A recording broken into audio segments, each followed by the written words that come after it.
O que eu acho é que o triatlon vem gerando para a gente, para as marcas todas, grandes oportunidades de ativação, e é um público que realmente consome essas ativações, né? Não só os produtos, mas participa bastante de tudo que é levado para eles.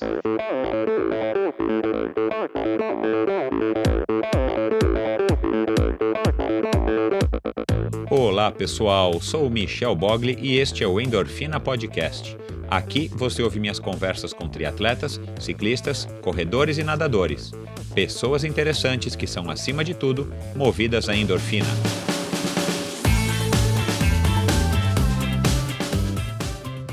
Oferecimento de Bovem Energia.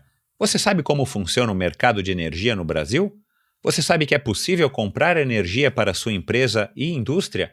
Que você também pode escolher de quem comprar esta energia, o que pode gerar uma economia substancial no custo final da sua produção? Então conheça a Bovem Energia. A Bovem é uma comercializadora de energia que também presta serviços de gestão e migração.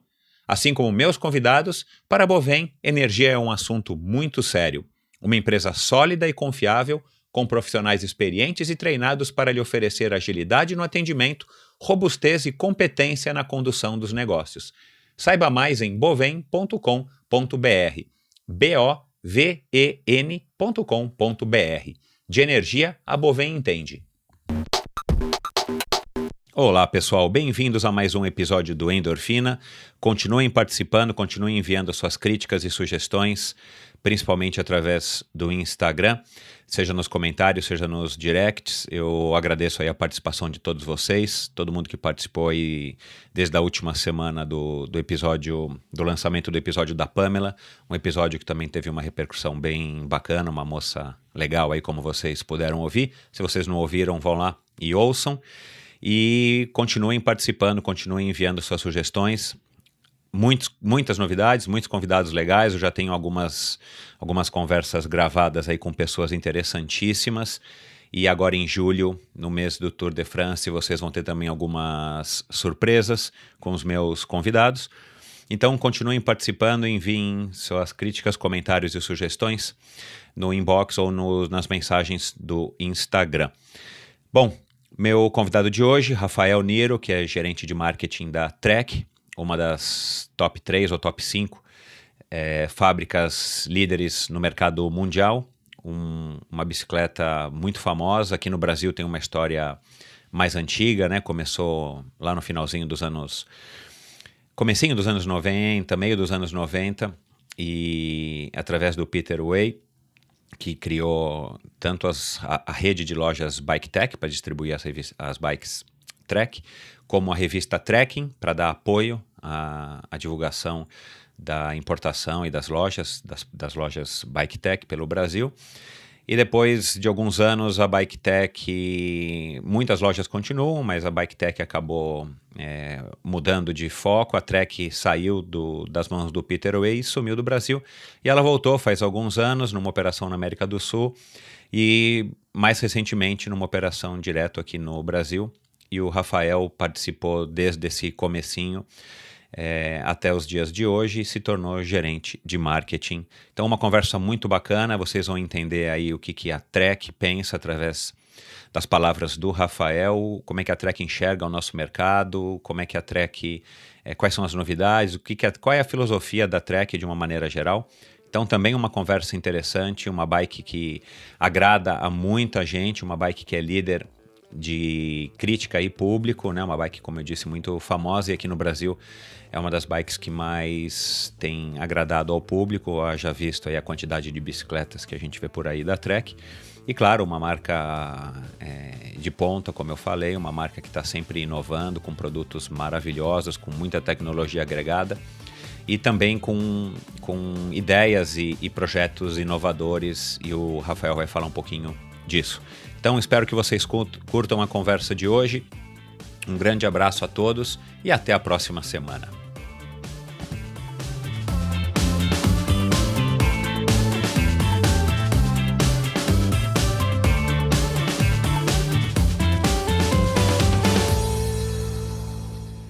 Meu convidado de hoje praticou diversas modalidades esportivas na infância e adolescência. mas foi através de uma prova de aventura, já na faculdade, que ingressou no mundo do endurance. Participou do extinto e saudoso EcoMotion Pro, Cruze de Los Andes, Cape Epic, Swiss Epic, além de 2 Ironman. Profissionalmente, abriu sua própria agência de marketing esportivo e passou a trabalhar com grandes marcas mundiais. O crescimento econômico do Brasil e a expansão do mercado nacional o forçaram a repensar os rumos da sua carreira. Em 2013, foi então chamado para iniciar as operações comerciais da recém-chegada filial brasileira da Trek, uma das maiores marcas de bicicleta do mundo. Atuando hoje como gerente de marketing, num emprego que é sonho de muita gente, Rafael tem a responsabilidade de fortalecer e expandir a presença da marca no Brasil. Meu amigo Rafael Niro Torquato Alves. Oi, Rafael, bem-vindo, obrigado por ter aceitado aí o convite de participar do Endorfina. Como é que foi o teu contato com os esportes? Você é um cara que pratica bastante esporte, está competindo bastante, você me disse aqui que tem mais de 350 medalhas na tua coleção. Como é que foi esse comecinho do Rafael, do pequeno Rafael e os esportes na infância? Bom dia, obrigado vocês pelo convite e a oportunidade de bater esse papo com todos vocês. Realmente o esporte, desde pequenininho que eu gosto de esporte, sempre pratiquei muito ali no Esporte Clube Pinheiros, e todas as modalidades que a gente pratica dentro do clube acabam se tornando competitivas, né? O clube é bastante forte nas competições. E eu participei de todas as competições, as modalidades, vamos dizer assim, mais tradicionais, né, de natação, futebol, judô, outras artes marciais e tal, mas até a minha família sempre brincava que eu gostava mesmo era das coisas fora do clube, tipo outdoor, né, eu gostava de pegar a bicicleta e andar no meio do mato, nas estradas de terra, escalada, remo, e foi aí que eu comecei até através da faculdade, que eles desenvolveram uma competição que chamava FAP, Eco Adventure, e eu comecei a fazer as corridas de aventura, e na mesma época o Clube Pinheiros começou a dar treinamento de corrida de aventura. E aí eu gostei bastante, porque juntavam todas as modalidades que eu sempre gostei de brincar, e as coisas foram crescendo, eu acabei fazendo algumas provas longas e bastante importantes nessa modalidade, né, como o EcoMotion Pro, prova de 500 quilômetros, mais de 5 dias fazendo prova. Fiz algumas dessas, várias outras provas curtas. Sempre gostei muito de pedalar, então desde moleque meus pais me levavam para as pistas aqui onde hoje é o Parque do Povo, tinha uma pista de BMX, eu fazia as provinhas por lá, usava a bicicleta para ir para o clube, como meio de transporte aí quando eu era adolescente. E daí juntou tudo isso nas provas de aventura, depois eu fui... Mas, Rafael, com quantos anos você começou nas provas de aventura? Porque você já falou você falou da faculdade, então você começou na FAAP. Isso, eu já tinha por volta de uns 21 anos. Ah, tá. Mas e esse meio aí do Clube Pinheiros, da infância até o final da tua adolescência? Foi só, tipo, os esportes lá do clube? Então eu participei de todas as competições de judô, de natação, nadei até os meus 16 anos, daí passei um pouquinho pelo polo aquático, né? E daí tinha, tipo, até tem um programa dentro do clube que você faz uma mescla de todas as modalidades, então eu conheci um pouco de vôlei, basquete, mas não sou muito autossuficiente para essas modalidades, e então o esporte estava na vida no dia a dia, tipo, era a minha atividade principal na parte da tarde, junto com a escola e com a escola de idioma. Ah, entendi. Bom, e quando é que foi o teu primeiro contato com a bike? Você já tinha contato com a bike desde moleque? Você disse que ia ao clube, como é que era? Era BMX e depois você chegou a pegar aquele comecinho das mountain bike já com marcha e tal? Sim, tipo, então, eu comecei no BMX, eu tinha menos de 6 anos, mas daí a bicicleta, tipo, era sempre o brinquedo principal, era tudo que a gente queria ganhar de presente, sonhava em ter uma bike mais legal, e até eu lembro que a Trek, na época, uma das primeiras bikes importadas a vir para o Brasil, era o sonho de consumo de todos os meus amigos e meu também, né? Com um trocador de marcha diferente, com um quadro produzido com material diferente em alumínio. Então aí já sempre gostei muito da bicicleta. Bacana, cara. E aliás, eu te conheci na Cape Epic, né? Se eu não me engano, não sei se a gente já se conhecia antes da Cape Epic, mas daqui a pouco a gente vai falar aí dessa prova maravilhosa. No EcoMotion Pro e nessas provas de aventura, você chegou a participar por quanto tempo? Fiquei fazendo corrida de aventura por uns 8 anos. Uau, aí acabou sendo o teu esporte de escolha.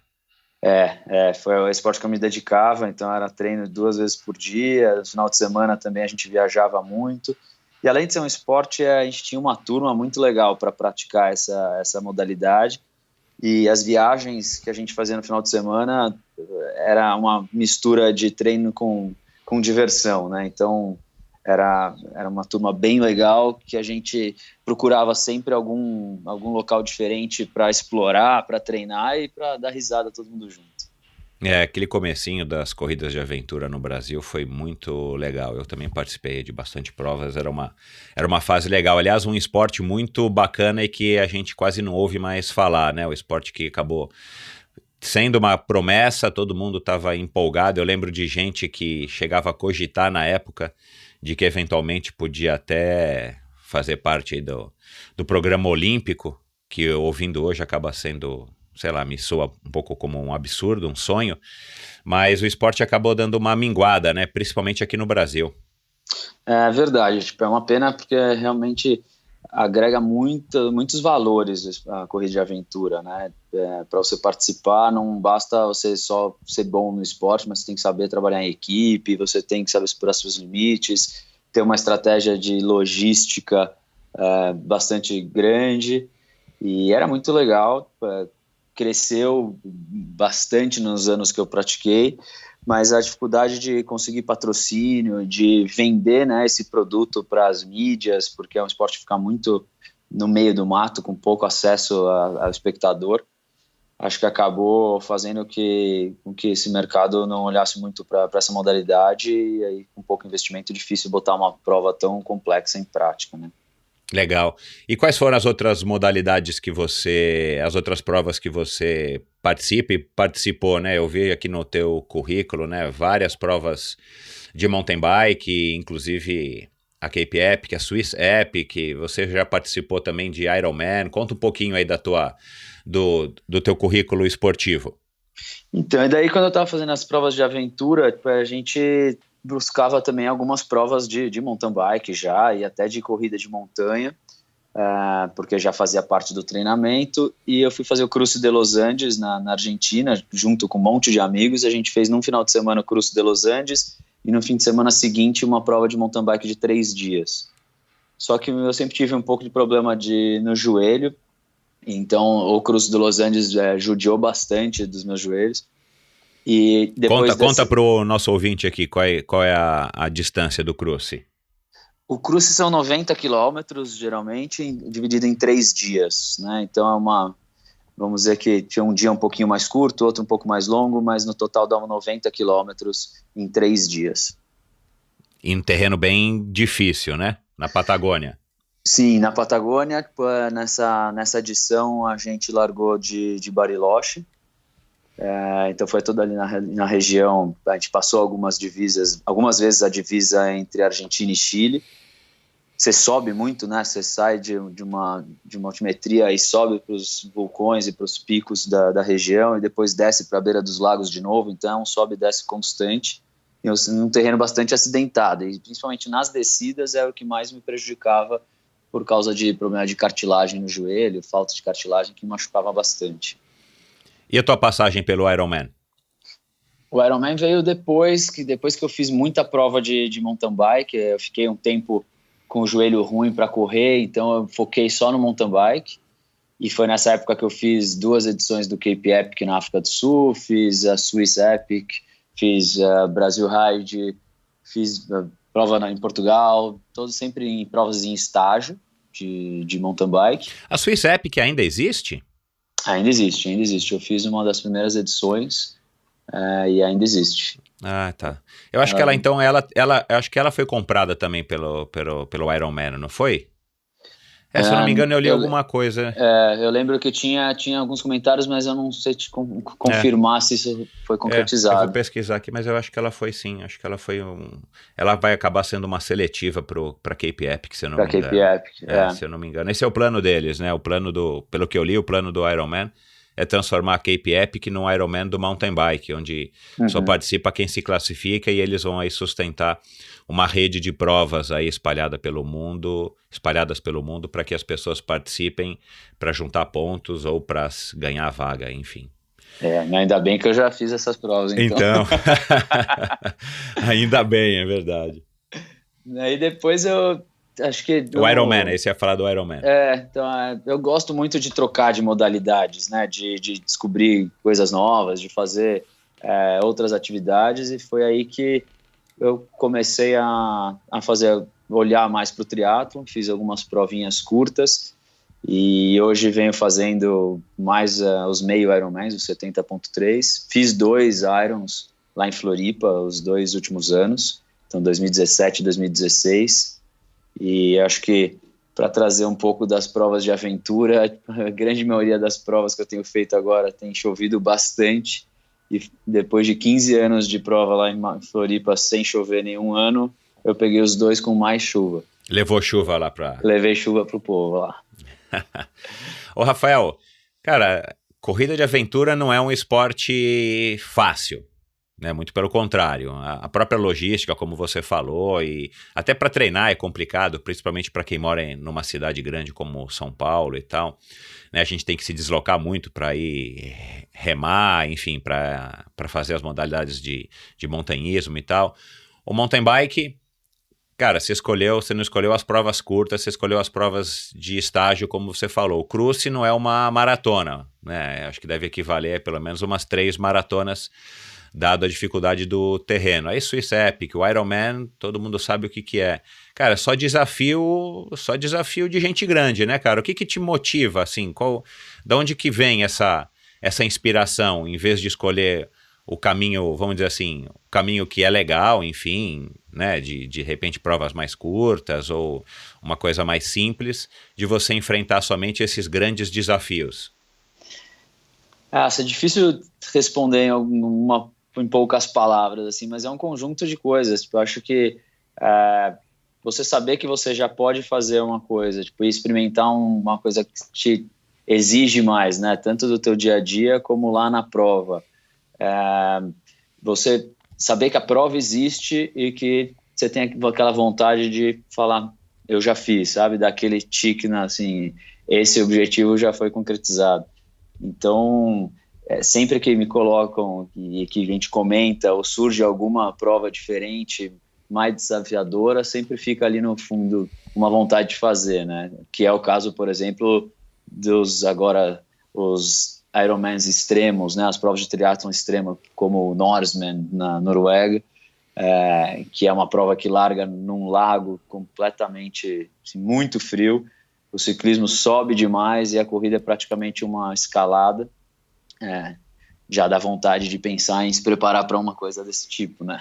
Legal, cara, legal. Esses Ironman em condições extremas realmente parecem... E eu já vi algumas imagens, vi algumas reportagens desse Norseman, assim, pelas fotos o negócio é complicado. Eu só acho que a gente tem uma pequena aí desvantagem, né? E coincidentemente eu tive aí faz pouco tempo na Noruega, na Suécia, pela primeira vez. Cara, é um frio tão absurdo, é um relevo tão complicado, tantas ilhas e principalmente o frio, que eu acho que a gente acaba saindo aí numa prova dessa com uma desvantagem grande, não que ninguém esteja indo lá apenas para ganhar, né? Teve aquele brasileiro agora há pouco, acho que no ano passado, que participou do Iditarod lá no Alasca e tal, e até que ele se deu bem, o cara treinava aqui no interior de São Paulo arrastando o pneu de caminhão, enfim. Mas, cara, é um frio de lascar, cara. É impressionante. E você anda na rua e a galera não tá nem com a metade do teu frio, muito menos com as roupas que você tá usando e tudo bem, né? A vida deles, né? Enfim. É Mas com verdade. certeza esses desafios extremos também são instigadores. Legal, cara, ter essa chama, né, cara? Essa vontade dentro da gente de estar sempre buscando um desafio novo e tal. E hoje com o auxílio da internet, com a história das redes sociais e tal, a gente acaba descobrindo uma coisa mais legal do que a outra e isso abre um horizonte enorme pra gente, né? Acho que enquanto eu puder, eu tiver condições de treinar e me preparar para desafios assim, acho que eu vou fazer, tá dentro de mim mesmo. Mesmo até a gente brinca, fala assim, né, como que fica relacionamento em relação a isso? É difícil encontrar gente que tem o mesmo estilo de vida e tal, mas é difícil tipo mudar isso porque tá dentro da pessoa. Tipo, se não for com um esporte de endurance físico, a gente parte para alguma prova de automobilismo, um rally, alguma coisa assim. Acho que a adrenalina que faz falta e a gente busca isso. É. Você tá com quanto? 37, Rafael? 36, Ah, 36. 36, legal. É. Qual foi o maior desafio desses todos, assim? Qual foi o maior, assim, o que você considera o maior desafio? Não necessariamente o que você mais gostou, mas o que te exigiu mais, o que te desafiou mais. Sempre me fizeram essa pergunta, tipo, de novo é uma pergunta muito difícil de responder, porque assim, nas corridas de aventura você tem a dificuldade de você não dormir, são 500 quilômetros geralmente seguidos que você dorme muito pouco. Nas minhas provas eu não era uma das equipes de maior performance e eu acabei dormindo 9 horas nesse período todo. Já um Cape Epic você pedala 8 dias seguidos com 100 quilômetros por dia, o mesmo movimento, né? Então, assim, as partes do corpo que encostam no selim, a mão na manopla, a lombar, é sempre a mesma posição sendo exigida durante 8 dias seguidos. E você vai para um Ironman onde você tem a intensidade muito alta. A partir do momento que deu a largada, você tem que botar força e dar o seu máximo o tempo inteiro. Você não consegue parar um pouco para comer ou para olhar um mapa para ver aonde você tem que ir, ou você tem a possibilidade de ter uma descida longa e você fica sem pedalar e acaba até descansando um pouco a perna. Não, a gente é do começo ao fim em intensidade altíssima. Então, difícil de falar qual que foi o grande desafio, mas acho que cada uma dessas, assim, um Cape Epic, uma corrida de aventura do EcoMotion e um Ironman, acho que foram os grandes feitos, e daí agora, tipo, sempre tentando um pouquinho melhorar um pouco mais, e cada vez que você vai mais rápido, às vezes o pessoal fala, né, você faz em 10 horas um Ironman, pô, você cansa muito menos do que quem está fazendo em 14, em 16 horas. Eu acho que não, né? Tipo, até quem ganha a prova em 7 horas exige tanto quanto aquele que fica 17 horas fazendo a prova por causa da intensidade. Então, são 3 grandes feitos, eu acho, vai. Ao invés de responder com um. Bacana, parabéns, cara. Valeu, obrigado. E, bom, agora vamos falar aí da tua parte profissional. Você se formou em comunicação e marketing na FAP, foi isso, em 2004? Isso. Legal. E aí fala um pouco aí da tua carreira profissional. Como é que surge aí a Athena Marketing Esportivo, que você trabalhou aí com clientes de peso, enfim, também já ligados, algumas marcas já ligadas ao esporte e tal. Conta um pouquinho aí pra gente esse período. Logo que eu saí, que eu estava na faculdade, eu comecei a fazer estágio na Siemens, uma multinacional alemã. Trabalhava com outro produto, nada a ver com esporte. E quando eu saí de lá, eu já tinha contato com bastante gente do esporte, amigos buscando índice olímpico lá no clube. Meus técnicos de corrida de aventura também pediam já ajuda para eu elaborar um projeto de patrocínio e tal. E naquela época o esporte não tinha quase não existia o marketing esportivo, né? E daí surgiu a oportunidade, eu gostei do tema, e surgiu a oportunidade de eu abrir minha própria agência. Eu tinha 23, 24 anos, peguei uma salinha ali no consultório da minha mãe, comprei um computador e comecei a fazer o tal do marketing esportivo. e acho que pela minha afinidade com as modalidades eu acabei indo ajudar mais as pessoas e os atletas de esportes outdoor, né? Então eu me envolvi bastante com canoagem, com mountain bike, com esqui, cross country e tal. E aí surgiram, né, o marketing esportivo na minha agência era um pouco de tudo do marketing, né? A gente fazia parte de comunicação, anúncios, captação de patrocínio, evento corporativo, tudo que envolvesse esporte.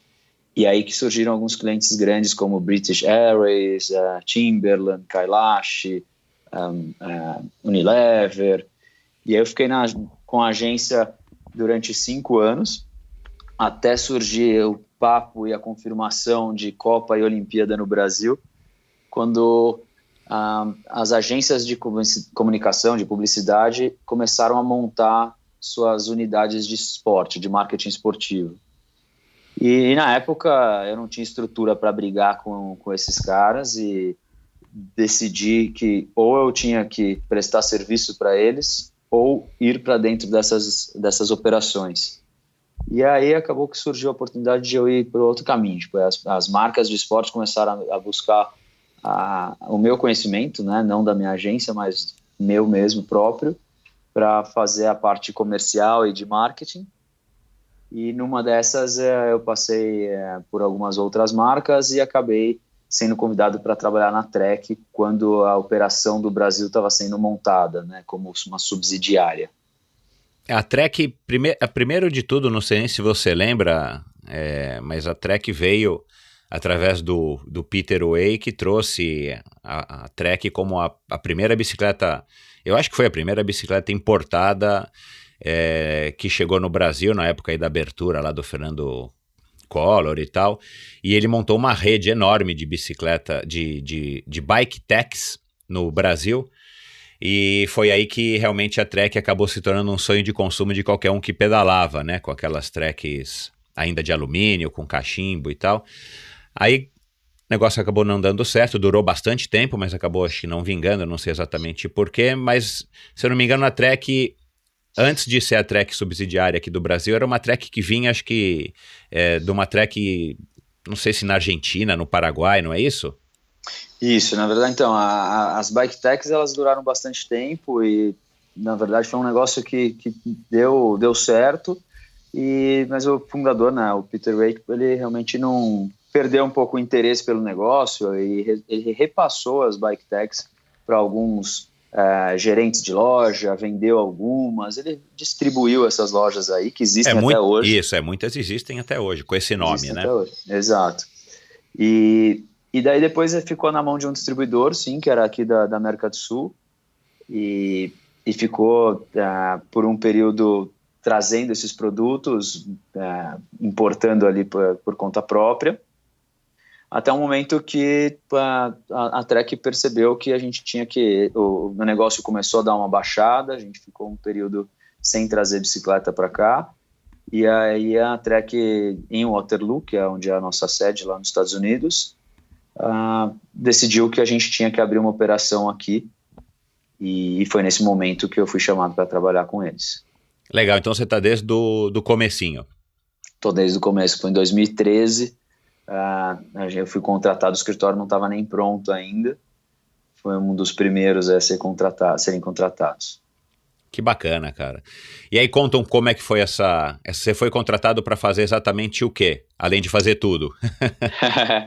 Uma estrutura pequena, a gente tem uma estrutura pequena até hoje, e eu comecei na área comercial, como a gente chama ali de consultor de vendas, atendia a região sudeste, norte e nordeste, tinha mais uma dupla, né, comigo, que atendia o restante da região do Brasil, e fiquei 3 anos na área comercial, abrindo novas lojas. A gente começou, a gente teve que resgatar muito do que a Trek tinha no passado, e abrimos esse mercado, começamos a, né, mostrar os nossos produtos com uma melhor variedade de produtos, um estoque mais adequado, um sistema de garantia que realmente funciona, e daí há 2 anos que eu estou à frente do marketing. Então, eu sou responsável pelo marketing nacional da Trek, que envolve não só a parte de comunicação, mas também trade marketing, bastante envolvido com as nossas lojas e patrocínios, e aí todas as ações do marketing. Rafael, a Trek eu tenho a impressão que é uma marca que é querida dos brasileiros, acho que justamente pelo trabalho que o Peter Way começou no Brasil, no finalzinho dos anos 80, no comecinho dos anos 90, inclusive com aquela revista Trekking, né? Eu publico aí muitas fotos da revista Trekking, muitas matérias da revista Trekking na galeria lá no site endorfinabr.com, e eu acho que, pelo menos, né, eu tô com quase 50 anos, eu tenho essa memória muito vívida, até porque eu já competi aí desde dessa época aí da Trekking, eu peguei a vinda da Trek para o Brasil, mas eu tenho a impressão que a Trek, ela tem o brasileiro tem um carinho especial, tem uma relação diferente com a Trek do que tem com as outras marcas, por conta desse trabalho numa época que não tinha internet, a gente pouco sabia do que estava acontecendo fora do Brasil, e muito menos o público em geral, né? Porque a Trek ela veio para o Brasil com as bicicletas de competição, com as bicicletas de ponta, mas ele também trouxe, o Peter Way muito sabiamente, as bicicletas de entrada, as bicicletas de passeio, e numa época que também se vendia muito menos bicicleta do que se vende hoje, eu acredito, né?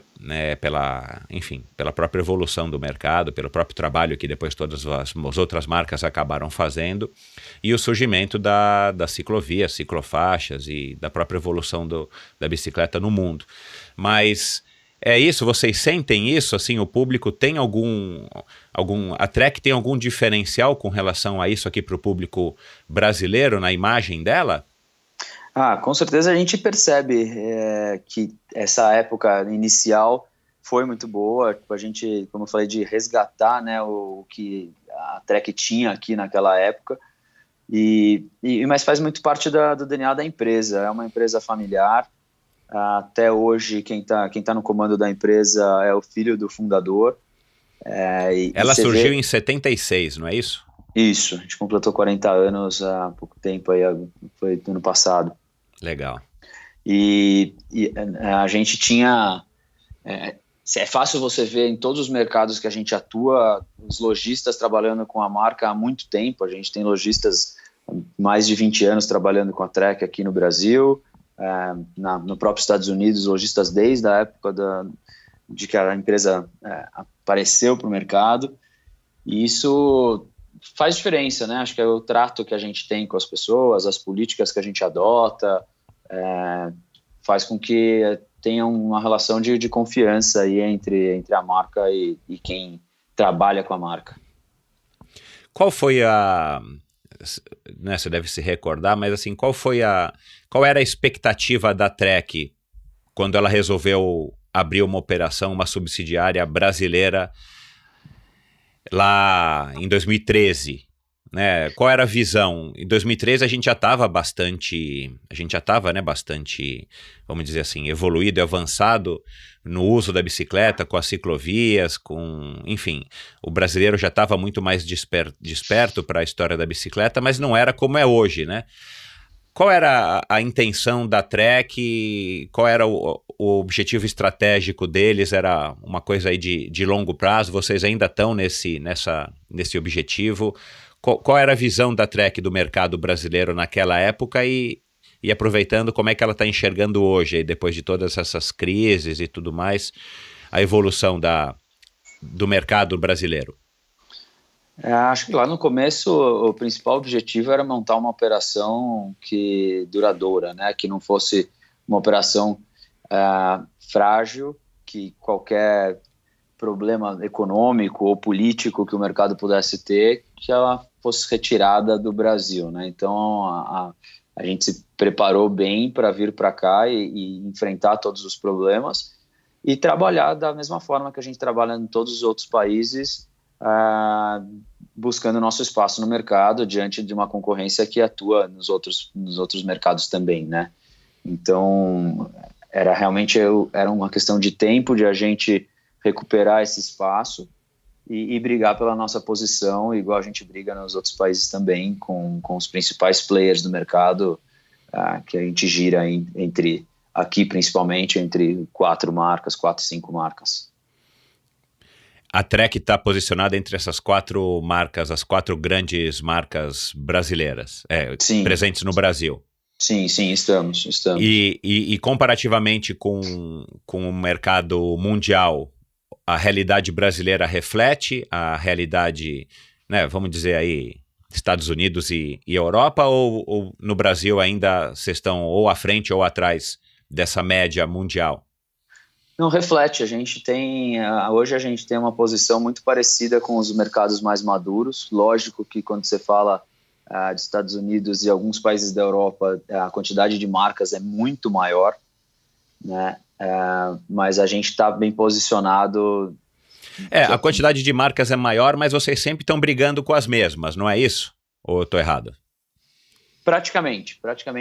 Agora a gente começa a ver até um outro mercado surgindo aí, tipo de alguns modelos de bike elétricas, por exemplo, um mercado de bike urbana muito forte em alguns países da Europa, e aí você tem que pegar por segmento, mas se você for falar num geral, sim, a gente briga sempre com as principais e com as maiores, e que a gente consegue atender todos os perfis de ciclista, né? Bacana. Vocês hoje, como uma marca líder mundial, vocês atuam em, não sei como é que se fala, vocês atuam em todas as frentes do ciclismo, desde a bicicletinha de entrada para quem está querendo aprender a andar de bicicleta, uma criança, até a bicicleta de competição, que todo mundo sabe, né, quem nos ouve aqui, e as bicicletas elétricas. Vocês passam por todo tipo de bicicleta.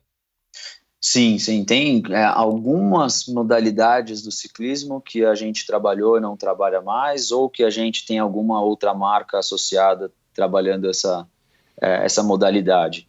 Mas a gente tem sim Como, por produto. exemplo, quais modalidades? Sei lá, Ah, trial, bicicleta pista. de pista, a gente já teve modelos de bike de pista, hoje a gente não trabalha mais.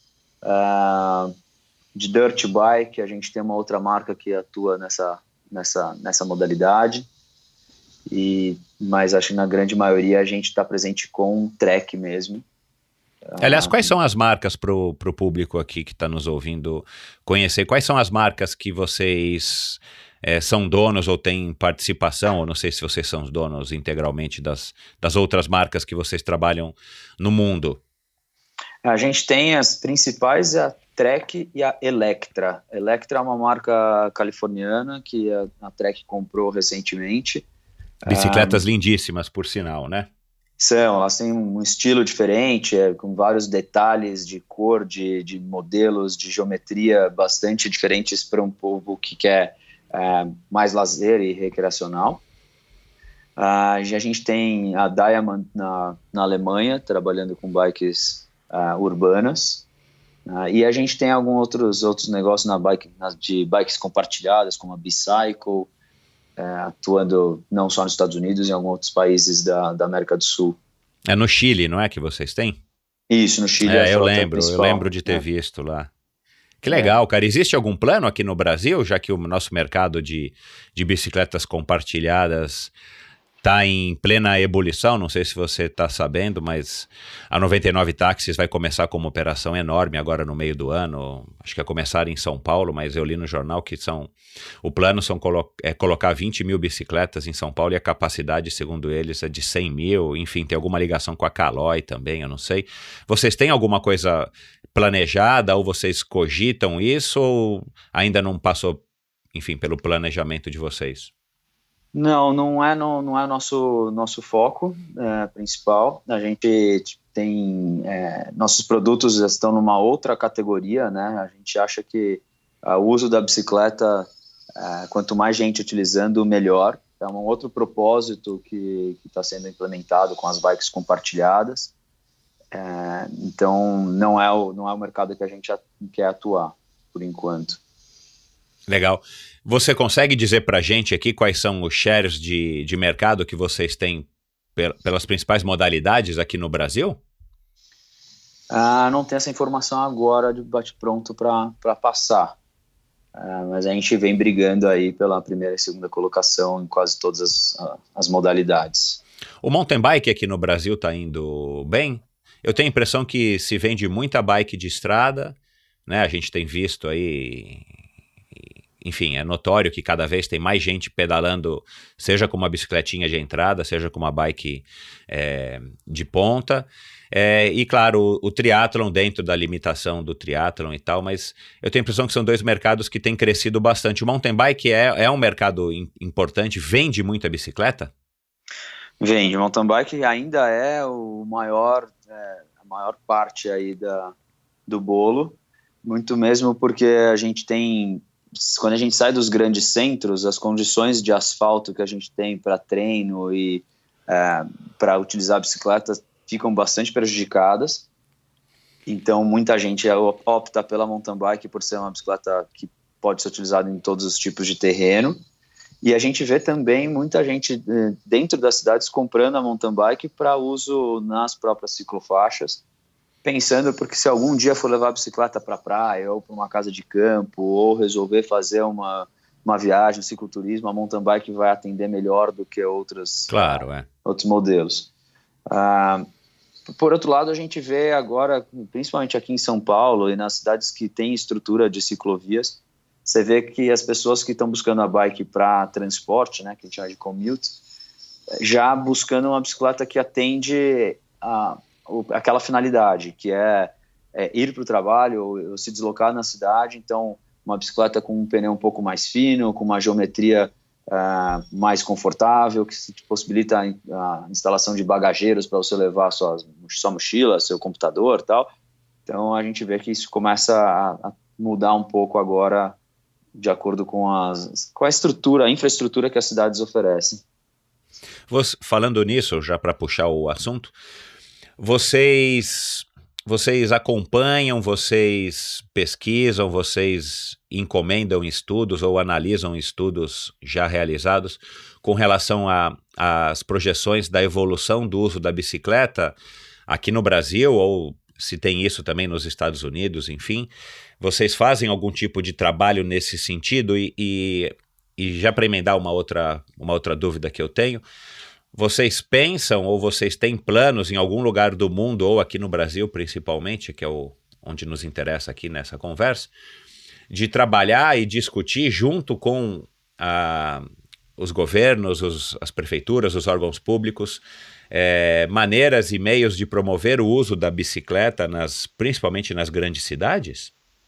A Trek nos Estados Unidos, ela já lidera e encabeça algumas importantes discussões em relação ao uso da bike como transporte, mobilidade e até a relação da bike com as cidades, né, e outros meios de transporte. Então, ano passado, a gente sediou um desses principais encontros e vem atuando bastante forte nisso. Aqui no Brasil, a gente já teve algumas conversas na época da antiga prefeitura, até inclusive o Gary Fischer, que é um dos nossos, vamos dizer assim, porta-vozes dessa iniciativa, fez um pedal com o prefeito na ocasião, passando por algumas ciclovias. E a gente ainda está em estudo e conversas com algumas outras entidades aí para poder incentivar e ajudar de alguma forma o uso da bike dentro das cidades.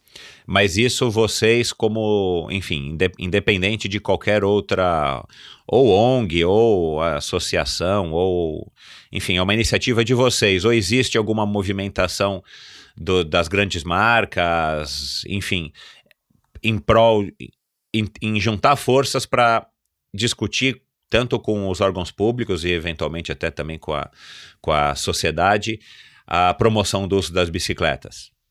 A gente participa, né, de algumas associações criadas, né, principalmente da Aliança Bike, para discutir diversos assuntos relacionados ao mercado de bicicletas, desde a questão de impostos, infraestrutura. Legal. Então a gente participa sim e tenta colaborar aí da melhor forma possível.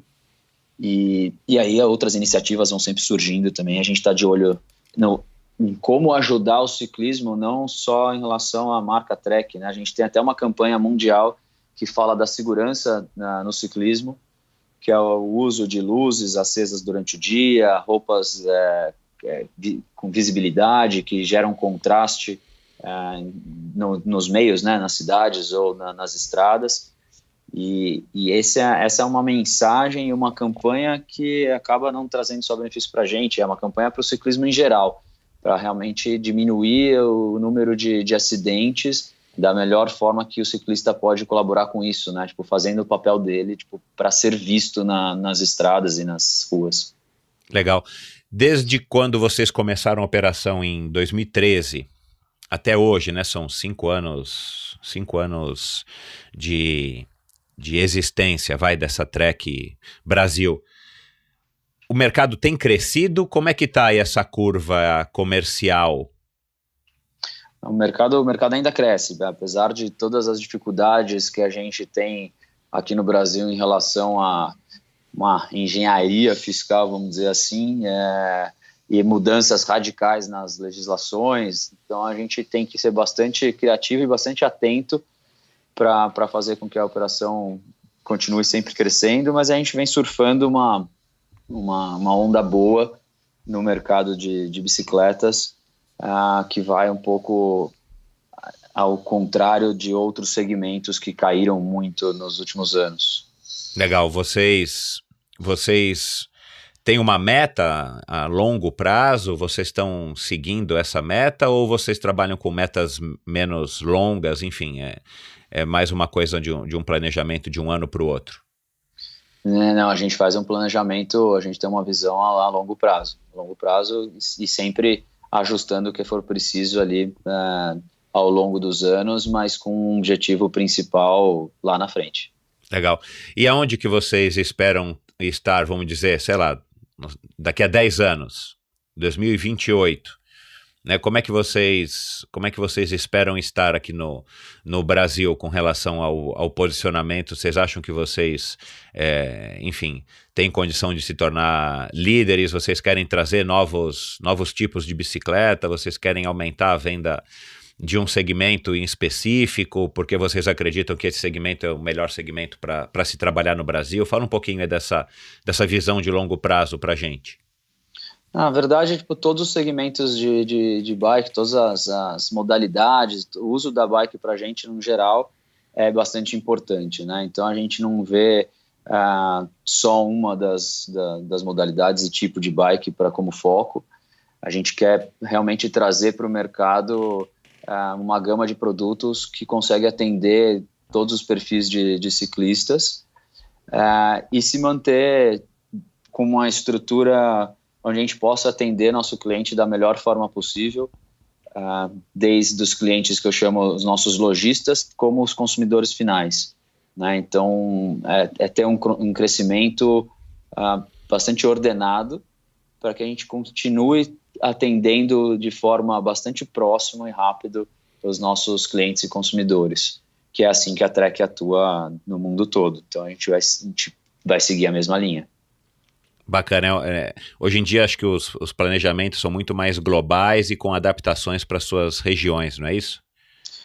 Sim, os mercados pode em ocasiões diferentes, né? Sim, algumas coisas acontecem nos mercados mais maduros alguns anos antes, mas acaba refletindo nas operações dos países que estão começando as suas subsidiárias.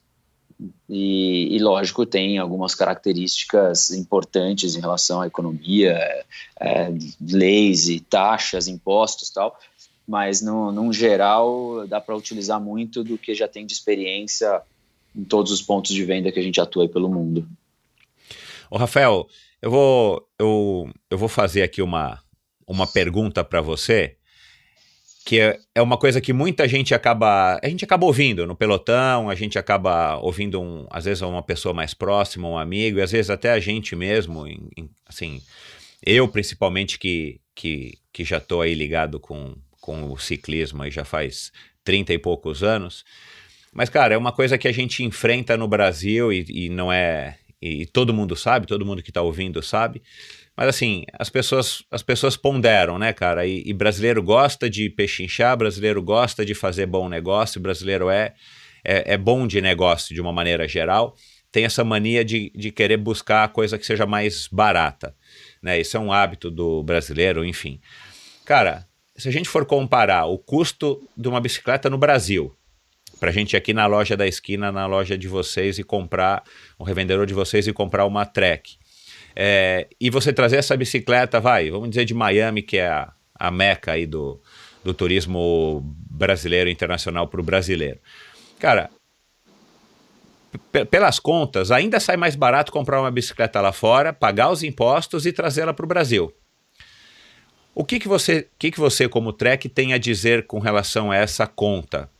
Ou essa conta já não é mais verdadeira? Qual é a vantagem do cara comprar uma bicicleta aqui? Por que a gente deve estimular vocês, o lojista, enfim, né? Claro, também recolher impostos para o Brasil e tudo mais. Eu sei que tem todo esse apelo, mas o que leva uma pessoa a falar assim, cara, né, supondo que o cara vai tirar férias em Miami e tal, como eu disse, é o lugar onde o brasileiro mais viaja, para onde o brasileiro mais viaja. Qual é a vantagem do cara comprar uma bicicleta aqui, gastando um pouco mais, ao invés de comprar em Miami e trazer a bicicleta pagando os impostos? Ninguém está falando aqui de muamba nem nada, porque, né, isso é uma coisa que acho que hoje em dia a gente já deve ter essa consciência de não fazer mais. Mas pagar os impostos, declarar na Receita e trazer. A gente, sempre que alguém pergunta em relação a isso, eu destaco e lembro, né, que quando você vai calcular um preço, comparar um preço brasileiro com o preço dos Estados Unidos, você tem que colocar nessa conta algumas coisas que a gente acaba esquecendo, principalmente que não é o preço que está ali na etiqueta, né? Você tem que calcular depois ainda a taxa do estado que você está comprando essa bike, você tem que botar ali a IOF, se você geralmente paga no cartão, tem que pagar a taxa de transporte dessa bicicleta na companhia aérea, que está girando em torno aí de 100, 150, tem companhias cobrando até $200 por perna para trazer uma bicicleta. É verdade. E também a declaração aqui quando você chega com ela no aeroporto, né? Porque principalmente no aeroporto de São Paulo a vistoria está sendo bastante grande, e se você não tiver se você comprou essa bicicleta fora e não tiver o DARF pago, ou então trouxe ela de alguma outra forma, quando a gente está falando aqui de bikes de performance, principalmente, onde os consumidores usam a bicicleta em provas internacionais, ou então em viagens com a família e querem pedalar pela Europa, coisas do tipo, corre um grande risco de você ter que pagar isso mais para frente se você não pagou na entrada, logo que você comprou a bicicleta.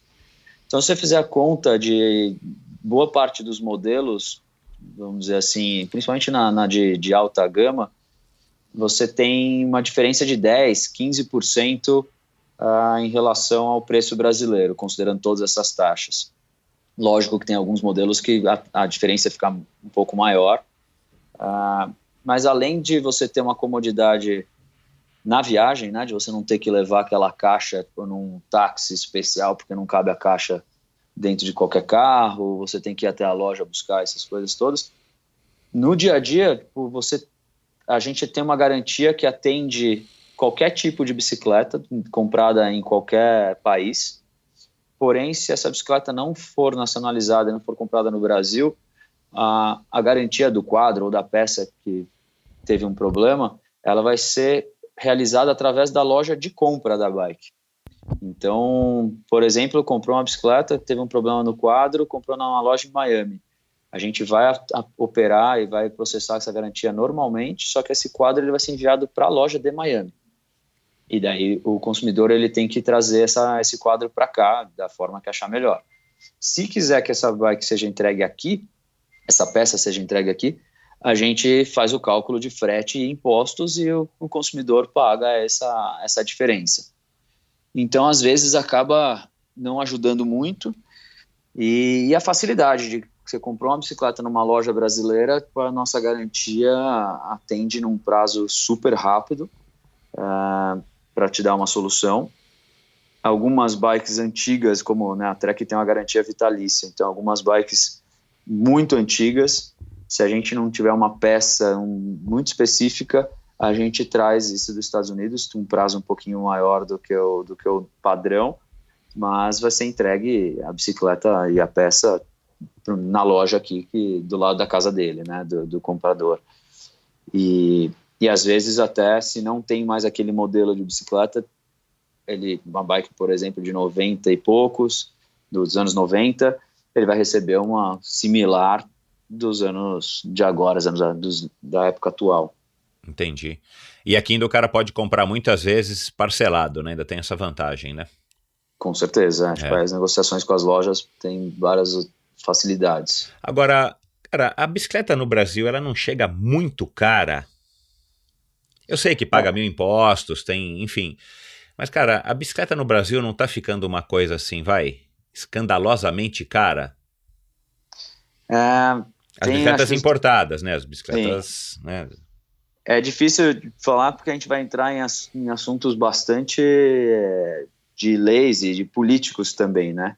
Então, se você for aí destrinchar todos os impostos que envolvem uma bicicleta, tipo, começa a ficar assustador, por isso que os preços sobem tanto.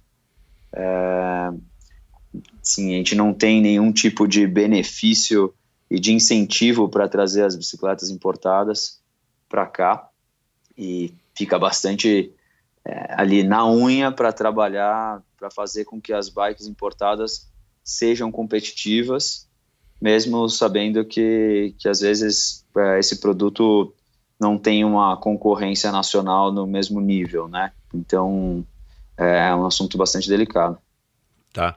A venda direta ao consumidor no modelo da Canyon, né? Você deve estar acompanhando aí, certeza que você está. A Canyon está chegando nos Estados Unidos e já está causando aí também bastante ruptura no mercado lá. Esse modelo de vender diretamente para o consumidor pela internet e tal, é escolher sim um revendedor para fazer essa entrega. Isso está no radar de vocês? Como é que a Trek enxerga isso? Eu sei que tem muitas lojas nos Estados Unidos fechando, né, que é um mercado muito mais maduro e, como você mesmo falou, é outra realidade, até por conta da quantidade de marcas e do tamanho do mercado. Mas eu tenho lido aí em alguns veículos aí da mídia que muitas lojas tradicionalíssimas estão fechando, ou as marcas estão comprando as lojas, né, para ter lojas próprias, lojas conceituais, flagship stores e tal. Como é que a Trek enxerga isso? Então isso é uma realidade não só do mercado de bike, o consumidor antes também ia muito para as lojas para pesquisar. Hoje em dia ele pesquisa na internet e vai para a loja para comprar, né? Então o número de vezes que ele visita uma loja antes da compra caiu muito, não só no mercado de bike, principalmente no mercado automotivo. Serviço cresce muito e a gente ainda acredita muito na participação do lojista, né? É o nosso principal parceiro aí na realização da nossa operação, porque a venda da bicicleta passou a ser cada vez mais consultiva, né? Saber qual que é realmente a finalidade do uso da bicicleta por aquele cliente, o tamanho da bicicleta, do quadro, a geometria, para que a experiência do comprador seja a melhor possível, e não receba uma bicicleta na caixa em casa e tenha uma surpresa na hora de montar, ou a localização. Até os ajustes, né? Você tem que fazer os ajustes para a sua altura, para a sua postura, né? Imagina que a gente tem alguns detalhes na bicicleta que, se forem montados errados, a experiência de uso vai ser bastante ruim e pode dar muito mais trabalho para esse consumidor por levar essa bicicleta para reparar, né, depois, do que se ele comprasse direto numa loja. Porém, a gente sabe que a internet é um player muito forte, é um canal muito forte, e a gente nos Estados Unidos já trabalha com vendas pelo site, principalmente de acessórios, e bikes a gente também vende, só que tem uma participação do lojista. A bike tem que ser retirada dentro da loja mais próxima de onde foi identificado a compra, né, onde está o consumidor. Então ele tem que escolher, ou a gente sugere a loja mais próxima para ele buscar esse produto e receber esse produto montado lá com todo o auxílio de um especialista, que é o lojista. E você falou aí no comecinho, né, do teu início de trabalho na Trek, responsável por vendas, e sentar com o lojista para, enfim, trabalhar em conjunto com o lojista, ajudando ele, trocando ideias e tal, para que eles também trabalhem melhor os produtos de vocês, tanto com relação à venda, quanto à margem e tal, estoque.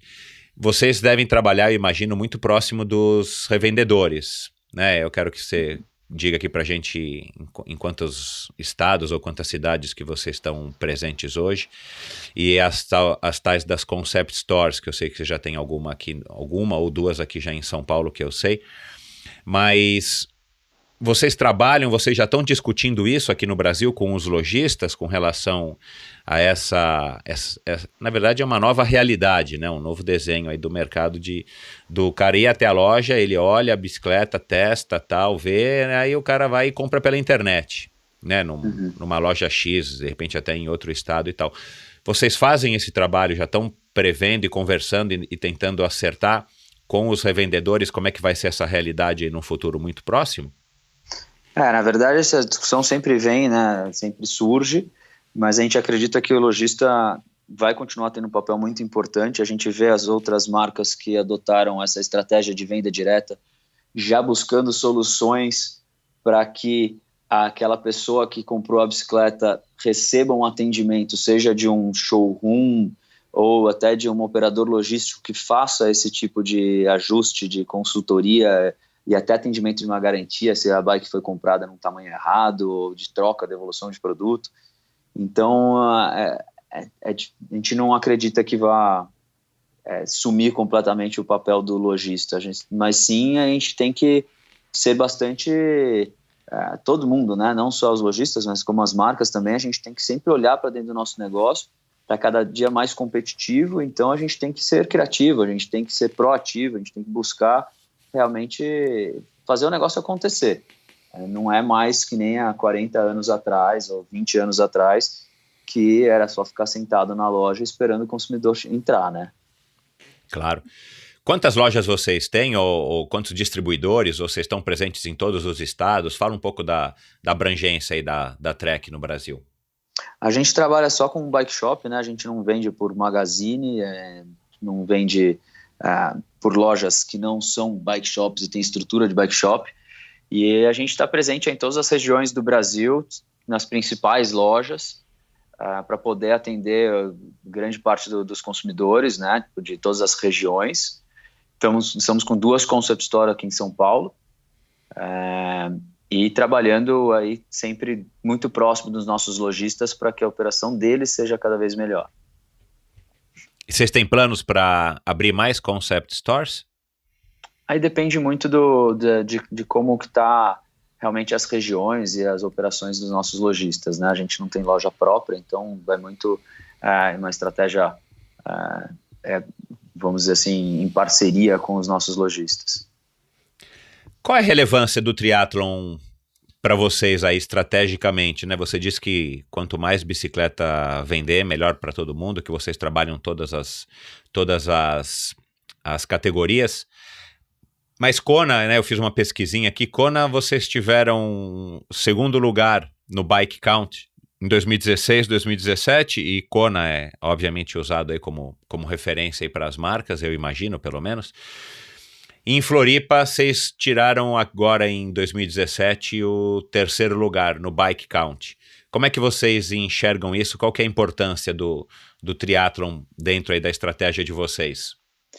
Na verdade, então, muita gente pergunta para a gente, né, que a gente está investindo bastante no triatlon, a gente está bastante forte, e os investimentos nas outras modalidades é na mesma proporção.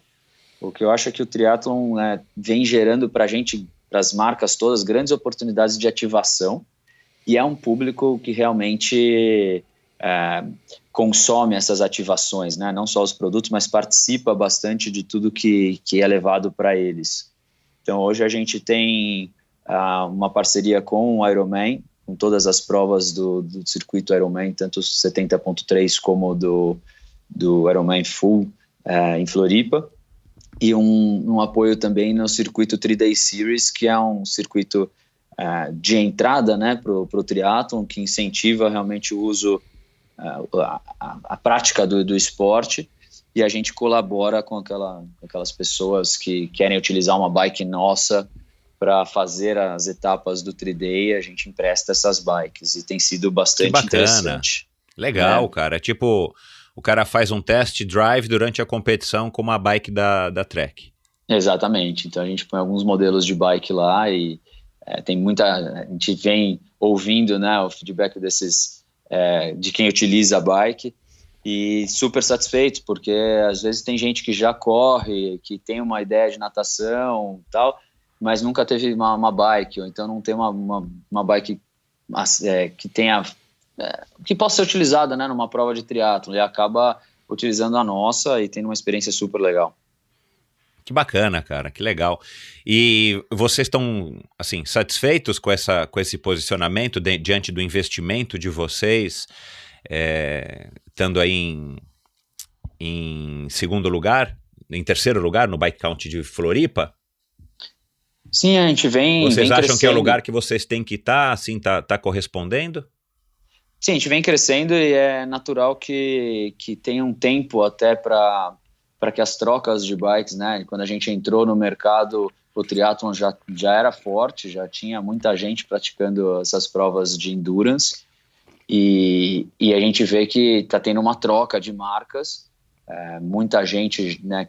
Chega um momento de trocar a bike e acaba optando pela nossa Speed Concept, que é o nosso modelo de triatlon. E então é natural que a gente venha crescendo aos poucos, não dá para você crescer de uma hora para outra, né? Mas a gente está super satisfeito, sim. Nosso produto tem tido uma aceitação muito boa, e os parceiros, o parceiro, né, que a gente escolheu para trabalhar com a Unlimited Sports é fantástico. A gente está tendo um super apoio deles para trabalhar a marca no triatlon. É uma marca, o Galvão fez e faz, né, um trabalho muito bacana. A gente já teve aqui conversando com ele, e é verdade o que eu disse. Há um período do triatlon antes da chegada do Ironman no Brasil, e há um período pós a chegada no Ironman no Brasil, não somente com relação à própria prova do Ironman e os meio Ironman, mas com relação a profissionalismo, com relação à seriedade, com relação ao próprio crescimento do Ironman no Brasil.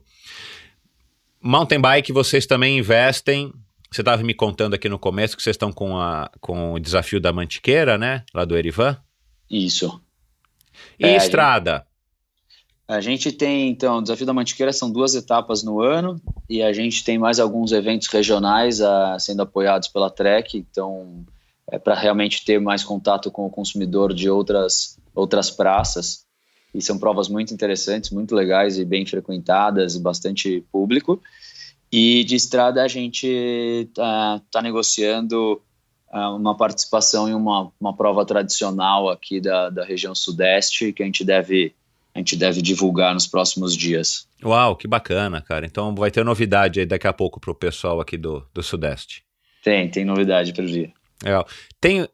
Vocês, né, eu já entendi que você não pode falar qual que é a prova e tal, mas, cara, existe uma variedade, uma gama de opções de prova de bicicleta, de prova de estrada? Porque eu tenho a impressão de que a gente é muito carente nesse mercado, né, cara, nesse segmento aí. A gente tem, né, bastante provas de triatlon, enfim, de todas as distâncias, de todos os tipos e tal. Mountain bike faz anos e continua tendo, né, das maiores às menores. Agora, a gente não acompanha, a gente não consegue enxergar, pelo menos do meu ponto de vista, uma gama, uma opção pelo menos uma variedade. A gente tem agora as 2 franquias aí internacionais que chegaram ao Brasil, o Gran Fondo e o Letap, que são provas de ponta, provas legais, mas são provas já desafios bem mais complicados para quem vai participar, porque o cara precisa estar treinado e tal, o cara não começa numa primeira competição, numa prova de estrada, fazendo uma prova dessa. E aí a gente ouve, né, tem a própria Copa VO2, tem o Vitor fazendo aqui em São Paulo a Gear Up, mas são poucas provas perto do mercado, perto da capacidade, eu imagino, né? Eu acho que ainda não... O cara interessado na prova de estrada, ele não tem ainda um leque bom, completo, de opções para escolher, né? Ele fica restrito a essas 2 provas muito legais, Letap e o Gran Fondo lá no Rio de Janeiro, que são ícones aí, e franquias internacionais, a exemplo do Ironman. E depois aqui em São Paulo eu cito essas 2 provas e a gente vê, claro, as provinhas menores no interior, mas muito ligadas, muito voltadas para o segmento do ciclismo mesmo, como competições, inclusive organizadas pelas federações locais. que acabam não atraindo muita gente justamente porque são provas de estrutura menor, são provas com características, o cara tem que ser federado, aquela coisa de esporte de federação.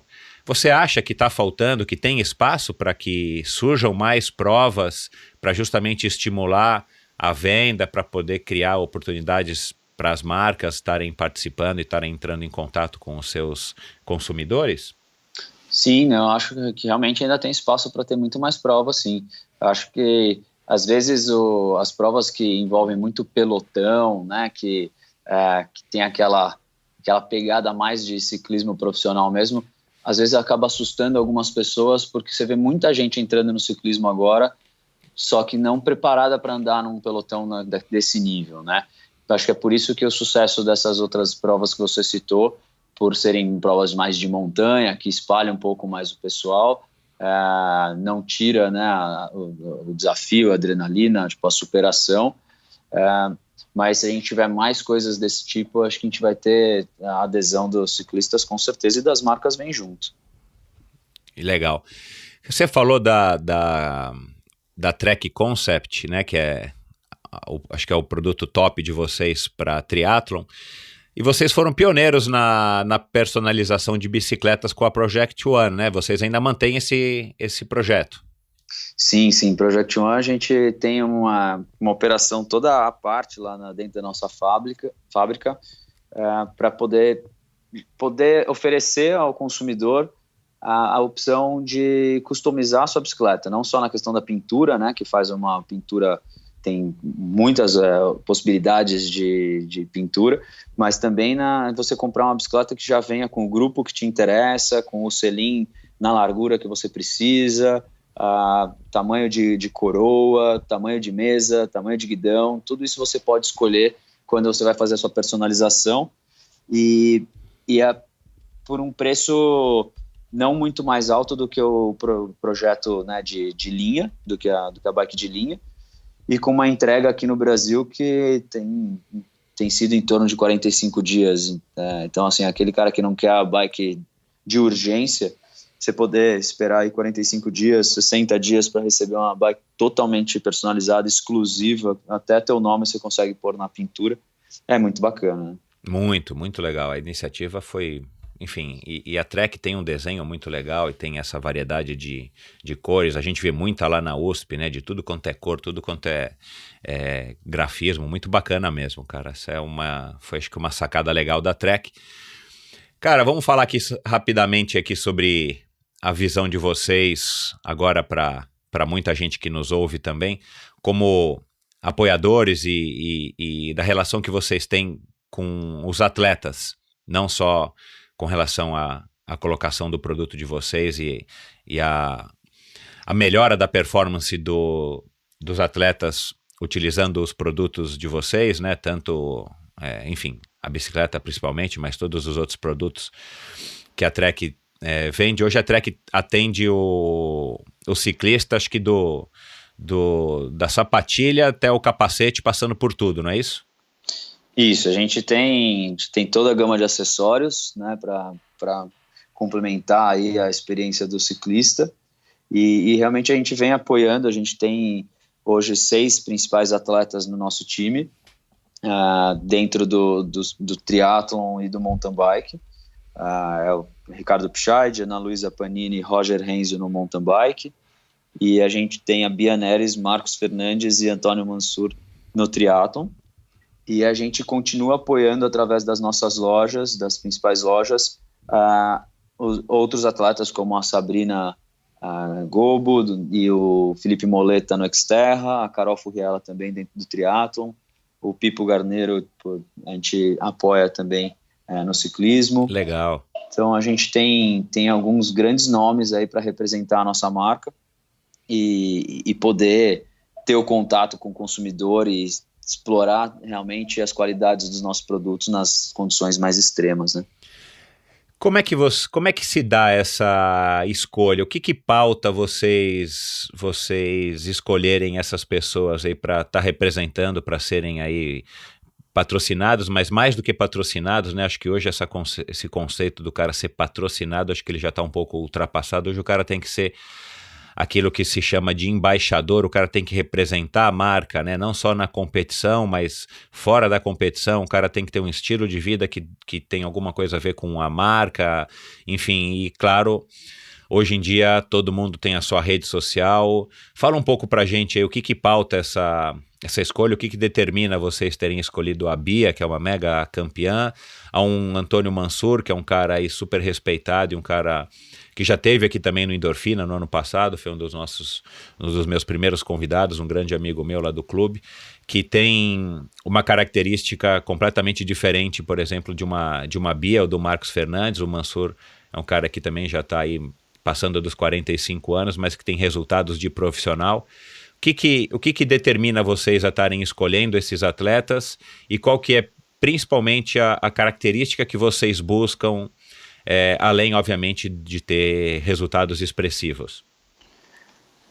Como você falou, acho que é muito mais uma característica do perfil do atleta, não só o resultado, né? A gente precisa que a pessoa seja bastante ativa no seu meio, hoje em dia muito pelas mídias sociais, mas também o grupo com que ele treina, com que frequenta, as pessoas que seguem esses atletas, tem que ter essa relação muito boa, né? Então, tá bastante fora de polêmicas, ser uma pessoa acessível, que se porta bem diante da mídia, diante do consumidor, que saiba falar dos nossos produtos. Então, é uma série de itens que fazem com que o perfil do atleta seja o melhor para Trek, né? Muito mais do que só resultado. E como é que vocês...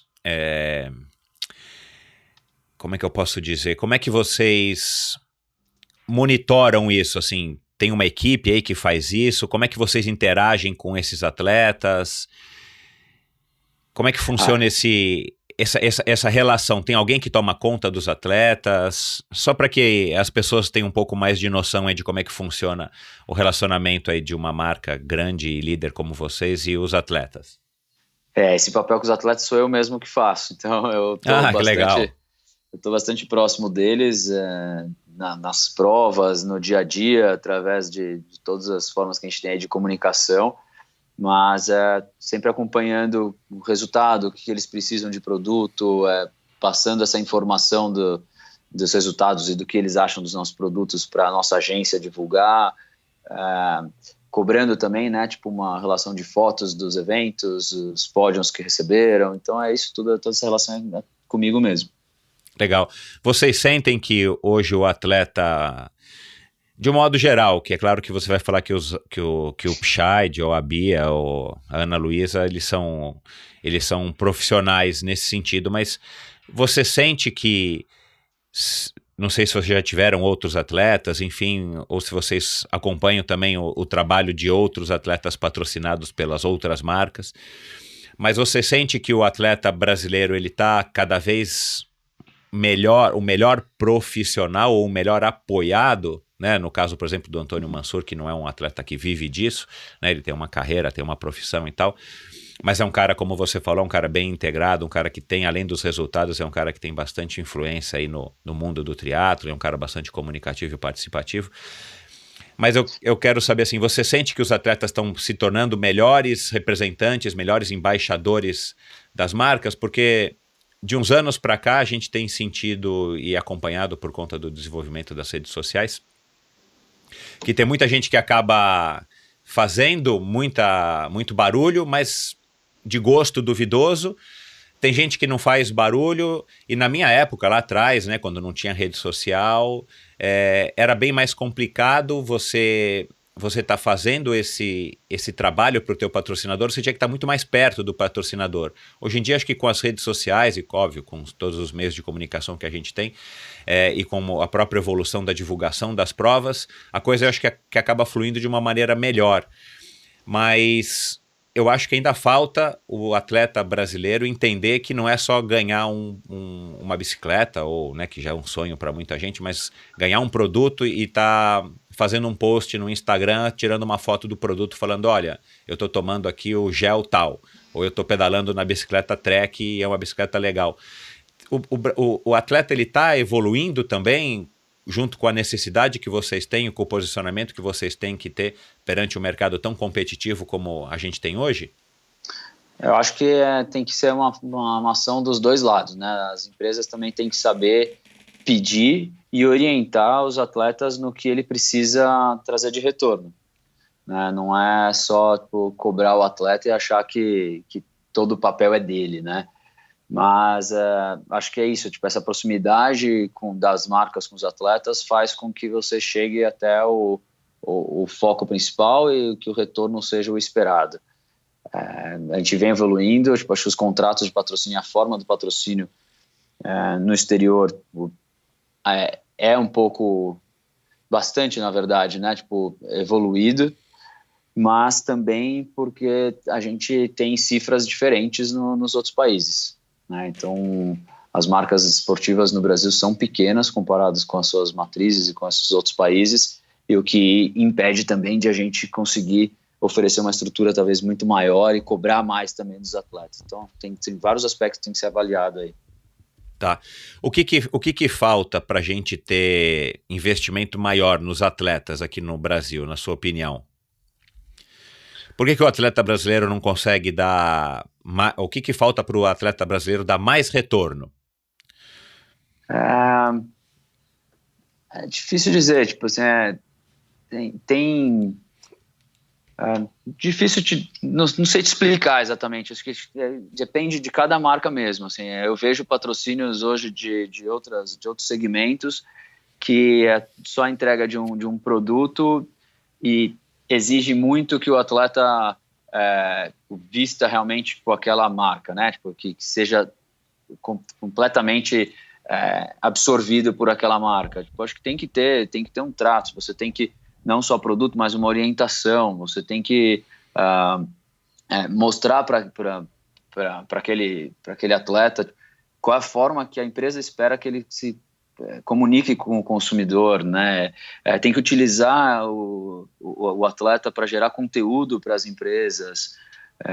Então, acho que não é só questão de valor de investimento, como eu falei, mas isso interfere bastante, mas também o principal é a orientação das empresas em como que ele espera o retorno do atleta. E vocês fazem isso de uma maneira individualizada para cada um, até para poder respeitar a individualidade de cada um, né? O estilo de cada um. Sim, com certeza. E os atletas têm dado retorno satisfatório para vocês? Tem, é uma coisa, tipo assim, é um papo diário, né? Às vezes... É uma construção, né? Isso, né? Às vezes a gente tem momentos que dá uma baixa, que o pessoal acaba esquecendo uma outra coisa de fazer, daí depois a gente tem algumas conversas e volta a fazer um trabalho bacana. A gente vem também dando um suporte para eles diferente esse ano, então acho que tá evoluindo. Que bom. Trabalhar na Trek é um sonho, Rafael? Qual que é a realidade aí? Para muita gente que está ouvindo, inclusive eu, né? Você fala assim, pô, eu trabalho na Trek. Pô, cara, sonho de consumo de todo mundo que gosta de bicicleta, né? O cara vai lá, pega a bicicleta que ele quer, o cara sai para rodar com a bicicleta que acabou de chegar no Brasil, o cara roda com uma bike de triatlo num dia e tal. Como é que é a realidade, cara, de trabalhar numa marca líder como a Trek? Dá para treinar? Dá para treinar porque tipo, acho que faz parte da essência da empresa, todo mundo, né, tipo, tá envolvido com a modalidade, então a gente tem uma flexibilidade nesse aspecto. Realmente é muito bom você trabalhar com o que você gosta, é uma empresa que olha muito para os seus funcionários e que te dá muita oportunidade e tem esse clima de família mesmo, então é muito bacana. Acho que realmente é um sonho trabalhar na Trek mesmo, tanto aqui como toda a característica da Trek mundial. Tem acesso a alguns produtos bastante interessantes, né? Não que seja assim que você pegue qualquer bicicleta a qualquer hora, porque são produtos de bastante valor, mas a gente tem algumas facilidades que ajudam muito a gente a continuar praticando o esporte que a gente ama. Quais bikes que você tem hoje, Rafael? Hoje eu tô com uma Top Fuel, que é uma mountain bike full suspension, e uma Speed Concept, que é a bike de triathlon. E a bike de estrada aí tá na listinha para eu comprar em breve, voltar a ter uma bike de estrada. Bacana. E você, como você tá focado agora no 70.3, você tá rodando praticamente só de TT? Sim, tenho rodado só de TT. Legal. Cara, para terminar nossa conversa, né? Esse é um assunto que eu gosto de, de abordar e também com você aí da Trek. Cara, o que falta, na sua opinião, para a gente melhorar o ciclismo no Brasil como um todo, né? Seja o triatlon, o commute, seja o BMX, assim. O que você acha que falta para a gente no esporte competitivo? Desculpa, o commute não. No esporte competitivo, o que falta para a gente ter um grande campeão, um cara ídolo, um cara reconhecido, para a gente ter mais competições, para a gente chegar ao sonho de um dia ter de novo um vencedor, pelo menos, de uma etapa da Volta da França, como foi o Mauro Ribeiro, que já vai estar aqui, por sinal, conversando com a gente. Né? O que você acha que falta para o esporte? Eu acho que é muito relacionado à educação. Eu acho que o esporte competitivo tem que estar muito atrelado às escolas e às faculdades. Hoje eu vejo que o esporte universitário não é trabalhado da mesma forma que é trabalhado fora do Brasil, principalmente Estados Unidos e Europa. Os atletas, eles chegam, muitos deles começam a praticar o esporte por ver uma oportunidade para melhorar a sua vida, e não é o contrário, né? Não é que a pessoa já está encaminhada e escolhe o esporte como uma profissão. Tipo, às vezes acaba caindo ali na profissão por acaso. E eu acho que é isso, esse investimento. Falando do ciclismo, eu gostaria muito de ver escolas, nem que sejam as particulares, mas investindo no treinamento de ciclismo de base e quem sabe até ter um circuito universitário ou alguma coisa do tipo.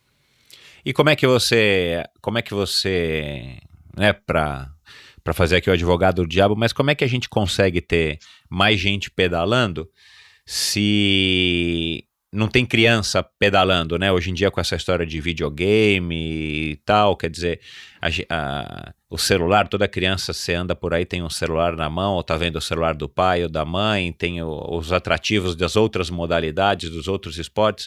O que você acha que a gente poderia fazer para colocando mais crianças para pedalar, né? A gente apoia algumas assessorias esportivas que vêm fazendo um trabalho legal com os filhos dos alunos da assessoria, que tem esse treinamento para as crianças.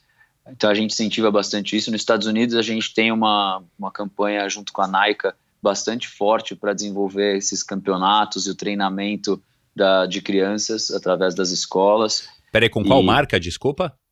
Chama NICA. NICA é uma instituição. Que legal. Que desenvolve realmente o ciclismo juvenil, e até a Emily Beth, que é uma das nossas patrocinadas do mountain bike, ela é embaixadora desse projeto. E quem sabe a gente consegue implementar alguma coisa desse tipo aqui no Brasil. Puta, tomara, né, cara? A gente precisa ter mais gente praticando para a bicicleta se espalhar mesmo, aí todo mundo sai ganhando. Os motoristas por conta do trânsito, as pessoas por conta da saúde, vocês para vender cada vez mais bicicleta, enfim. Mas bacana, Rafael. Obrigado aí por ter participado do Endorfina. Quem quiser acompanhar a Trek nas redes sociais, a Trek tem um site em português, passa aí os endereços para eu colocar depois no post do episódio de hoje, para quem quiser acompanhar, quem quiser ver essa história aí do Project One e dar uma viajada aí num desenho de bicicleta, passa pra gente aqui. Lógico, bacana. Tipo, o site é trekbikes.com.br, nosso Facebook é Trek Bicycle Brasil e também o Instagram Trek Bicycle Brasil. Bacana. Eu coloco esses links no post do episódio de hoje. Quer dar mais algum recado antes da gente encerrar a conversa, Rafael? Não, só agradecer a oportunidade de a gente ter falado sobre tanto assunto legal e importante para o nosso mercado, e espero que realmente a gente consiga, quem sabe, fazer um outro bate-papo mais para frente, vendo que o ciclismo evoluiu, né? Legal, os microfones estão abertos. Sempre que você tiver alguma novidade ou sempre que você quiser dar o teu recado, a gente marca e bate mais um papo. Quem sabe daqui a 1, 2 anos a gente comemorando aí vocês crescendo, quem sabe vocês estarem no número 1 do Bike Count do do Ironman de Floripa e com grandes novidades. E a gente aguarda aí vocês divulgarem aí esse apoio, esse patrocínio aí numa prova, como você disse, que vai acontecer aqui no Sudeste, pra galera ficar sabendo, tá bom? Tá bom, tá certo. Muito obrigado. Legal, Rafa. Um abraço, cara. Obrigado. Um abraço. Tchau, tchau.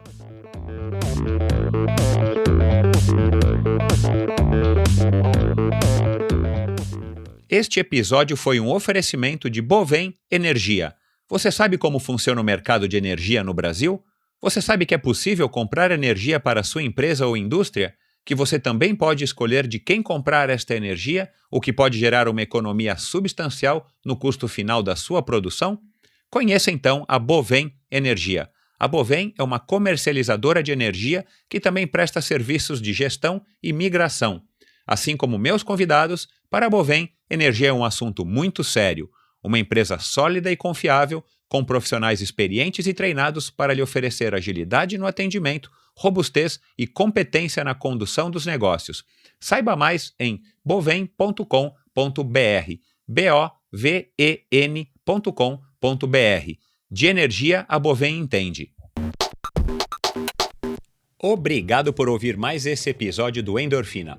Vá no endorfinabr.com e acesse o post da conversa de hoje para conhecer um pouco mais sobre o meu convidado. Lá você ainda encontra todos os episódios do Endorfina e uma galeria de fotos da história do triatlon brasileiro. Se você curtiu, colabore assinando o Endorfina na iTunes Store ou Spotify e compartilhando com seus amigos. Lembre-se de enviar suas sugestões, críticas e comentários através do perfil EndorfinaBR no Instagram ou através do Endorfina com Michel Bogli no Facebook. Um abraço e até a semana que vem.